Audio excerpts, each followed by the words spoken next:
ஒரு husband and wife ஒரு ஜூக்கு போறாங்க. அங்க ஒரு ஆண் குரங்கு ஒரு பெண் குரங்க ரொமான்ஸ் பண்ணிக்கிட்டு இருக்குது. அந்த சீன் அப்படியே இந்த ரெண்டு பேரும் பாக்குறாங்க. அப்போ அந்த ஒய்ஃப் சொல்றா, ஷா அந்த கப்பல பாருங்களேன், எவ்வளவு அழகா ரொமான்ஸ் பண்ணிக்கிட்டு இருக்குது. ஹஸ்பண்ட் சைலண்டா இருக்கிறாரு. அப்படியே ரைட் சைடா பாக்குறப்போ சிங்கங்களுக்கான ஒரு இடம் இருக்குது. அதுல ஒரு ஆண் சிங்கம் ஒரு ஓரமா ஒதுங்கி படுத்துக்கிட்டு இருக்குது. ஒரு பெண் சிங்கம் தனிமையில நடமாடிக்கிட்டு இருக்குது. இந்த சீனையும் ரெண்டு பேரும் பாக்குறாங்க. உடனே ஒய்ஃப் சொல்றா, இந்த பெண் சிங்கம் பாவம் இல்ல, ஆண் துணை இருந்தும் தனிமையில இருக்குது. Life is not without love அப்படின்னு சொல்றாங்க. சைலண்டா இருந்த அந்த ஹஸ்பண்ட் இப்போ பேசுறாரு.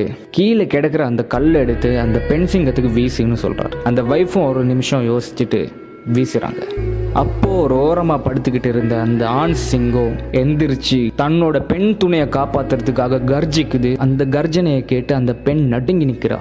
அந்த பயத்தோட ஹஸ்பண்டோட முகத்தை பாக்குறாங்க. அந்த ஹஸ்பண்ட் சொல்றாரு, அதே மாதிரி அந்த குரங்குக்கும் எடுத்து வீசு. இன்னொரு கல் எடுத்து வீசுறா. அந்த ரெண்டு குரங்கும் தன்னை தானே காப்பாத்திக்கிறதுக்காக வேற வேறையா பிரிஞ்சு ஓடுது. இப்போ இந்த வைஃபும் கன்ஃபியூஸ் ஆகி ஹஸ்பண்டோட முகத்தை பாக்குறா. ஹஸ்பண்ட் சொல்றாரு, நீ ஃபர்ஸ்ட்ல ஒரு போலியான காதலை கண்ணால பார்த்து ஏமாந்துட்ட. செகண்ட்ல ஒரு உண்மையான காதலை பார்த்து போலியானதுன்னு தப்பா எடை போட்டுட்ட. இந்த உலகத்துல குரங்கோட காதல் மண்ணு மாதிரி எப்பவும் எங்கேயும் கிடைக்கும். பட் அந்த சிங்கத்தோட காதல் அங்க மாதிரி தேடினா மட்டும்தான் கிடைக்கும்.